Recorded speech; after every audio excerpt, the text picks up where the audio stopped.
اللهم صل وسلم وبارك على سيدنا محمد وعلى آله وصحبه أجمعين. حبايبي عاملين ايه؟ يا رب تكونوا بألف خير. تعالوا نعمل مع بعض النهاردة طبق ووصفة جميلة جدا. هنعمل مع بعض النهاردة المندي، أحلى وأجمل وألذ بكتير من أكل المطاعم. تعالوا بقى نشوفوا مع بعض يعني عملنا الوصفة الجميلة دي ازاي. يلا بينا نسمي الله. أنا عندي المية بتاعتي خلاص بتغلي، هنزل فيها ببصلتين، وهحط البهارات الجافه بتاعتي، قرفه وفلفل حب وحبهان وورق لورا. وهنزل بعد كده بقى بالفراخ بتاعتي. انا غسلها طبعا كويس جدا. بسم الله الرحمن الرحيم.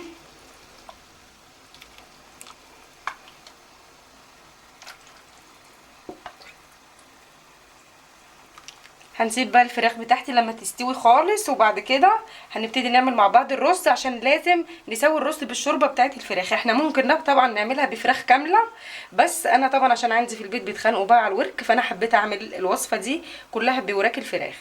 لو طلعت ريم هنراقبها بقى، لو طلعت ريم هنشيله اول باول كده من على الوش ونسيبها تكمل سوا.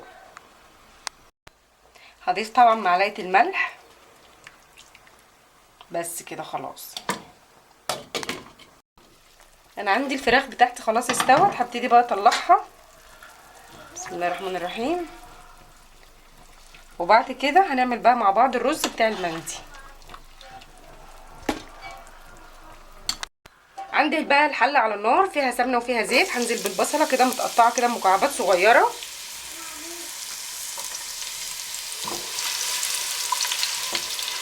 وهنزل كده برضو بنفس البهارات الجافه اللي انا حطيتها في الشوربه، هحطها برضو للرز مع زياده اضافه الليمون. انا عندي ليمون طبعا وقرفه وورق لورا وقرنفل وفلفل حب اسود. مش هحط اي لون ولا اي اضافات للرز غير بعد الرز ما يتشرب معايا. هنحط له بقى الزعفران بتاعنا بالوانه الجميله. بعد كده هنزل بالرز بتاعي، طبعا غسلاه ومصفيه كويس جدا. عندي كيلو من الرز البسمتي.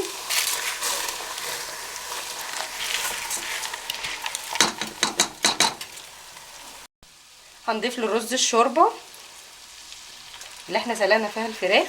بسم الله الرحمن الرحيم. وهنزود طبعا شويه ملح بس مش كتير، عشان الشوربه بتاعتنا فيها كل حاجه. وهنسيب الرز بقى لما يتشرب معانا نوطي عليه. هزود له بقى الالوان بتاعته الجميله بتاعت المندي، هنشوفها كلنا مع بعض دلوقتي. هنعمل بعد كده بقى مع بعض التتبيله اللي هنتبل بها الفراخ وندخلها الفرن.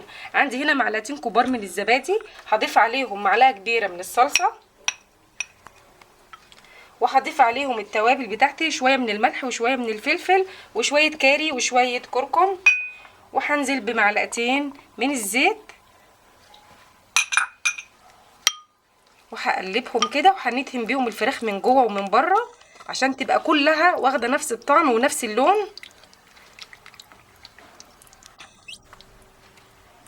نجيب بقى الفراخ،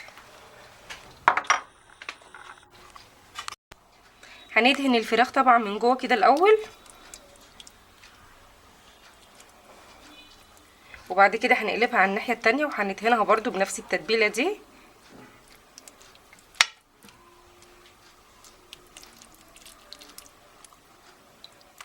شايفين شكل ولون التتبيله عامل ازاي؟ جميله جدا. هنقلبها بقى على الناحيه التانية.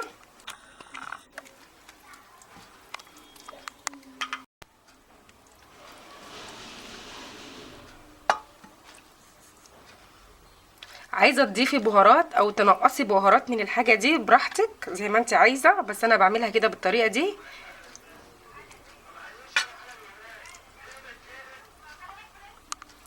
وهندخلها بقى الفرن لما تاخد لون حلو كده معانا هنطلعها.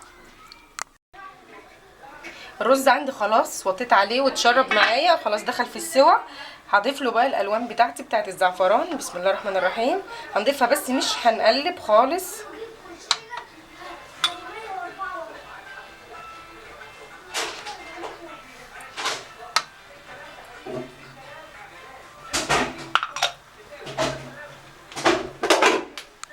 بعد كده هحط الطبق الصغير ده هنا كده. احنا ممكن نحط بدل ورقه فويل عادي جدا. وعندي هنا بقى حته فحمايه كده صغيره عشان الرز عندي والفراخ. هعمل برده الفراخ كده بالطريقه دي، احط لها برده حته فحمه وهنزل عليها كده بنقطتين زيت وهغطي على طول عشان الرز بتاعي لازم ياخد ريحه الفحم. شايفين بقى الرز بتاعنا والوانه وجماله بقى شكله عامل ازاي. يلا بقى نبتدي نغرف في طبقنا. نجيب بقى طبق الغرف. بسم الله.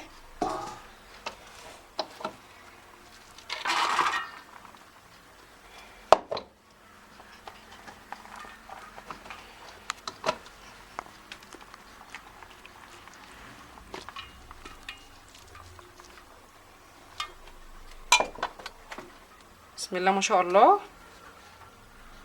شايفين شكل والوان الرز. وهوريكم برده الفراخ دلوقتي شكلها عامل ازاي. شكلها جميل جدا.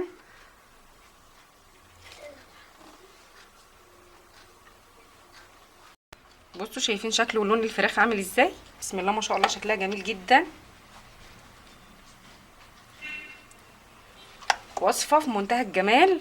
اتمنى يا رب تجربوها وتقولوا له رايكم. كان معاكم نورة وليد. بتمنى من كل الناس اللي بتشوف الفيديو ما تنسانيش في اللايك والاشتراك في القناه عشان يوصل لكم كل جديد. والسلام عليكم ورحمه الله وبركاته.